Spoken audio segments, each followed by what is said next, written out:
Okay guys, nandito po tayo sa Barangay PR at meron po kami manghihilot dito.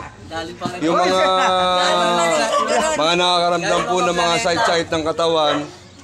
Ito po, galing po ng Abra po to, Abra. Yung mga exotic na hayop, yun po ang pinaghalo-halo niya sa langis.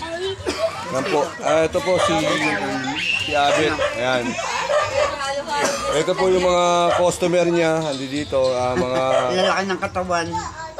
Mga pinasukan ng lamig ayon dito sa ating kapitbahay na si Abet. Okay. Bet, ano masasabi mo sa customer mo? Hindi po. Parang totoo. Hindi, naka-video ka oh. Nasasaktan po sila dahil sa lamig eh. Ibig sabihin may lamig. Napapasok nga po sila sa lamig. Okay, mga Tinatanggal po lang namin mga kadyam at ito diba? Personal na marinig natin ang ating manghihilot. Sarap na ya. Yan. O naman. Ayun, tignan mo. Tinatanggal po namin mga lamig nila. O, hello. Namumula. Dahil sa lamig. Saan ka ba nila makukonta katulad niyan? Nagdila FBR. Dito lang daw po sa Barangay FBR. O, tignan mo. No? Ang dami ng customer nito siguro po mga nasa kulang-kulang isang piraso po. Ano kasi ito lamig talaga? Kahit ka gusto mo. Ayaw ko lang isang piraso po. Galing din. Ama. Alam mo, may lamig na yan? Paggagano mo. Kahit ako. Yung mga ganyan po mga singilan nyo po sa likod, magkano ho ba yan? Ha? Sabi ko.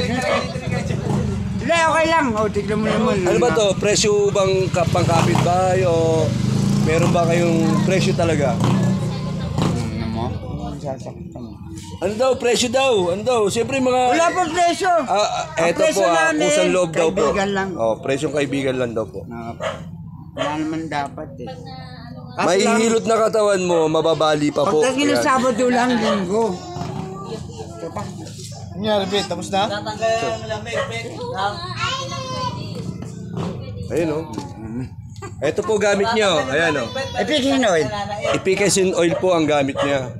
Na pinagalong mantika po ng ng tuyo. Yan.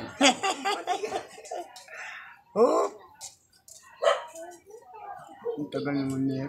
Pwede naman ganun sa kamay. Ano lang po kayo mag-comment lang po kayo kung may mga kayo na mag-anak. Ito po ay stroke po to yung tao nito, stroke. Ngayon po nakakalakad na po. Dahil sa alaga po ng hilot ng taong ito. Hindi, pero totoo naman. Hay! Totoo mo ba nun ha? Sino kaya yun? Ano yun? Sa ganyan yung maraming... Uy, totoo naman. Totoo nga, yan o. Ngayon po makikita niyo mamaya-maya, makakalakad na po itong tao nito, matino. Mamaya pag hindi na ako lasing. King! Hindi ka lolo balot dun, dami balot dun. Okay, at maya-maya naman at kuha tayo doon sa ibang pasyente niya. Salamat po. Diba? Mamaya ito pa.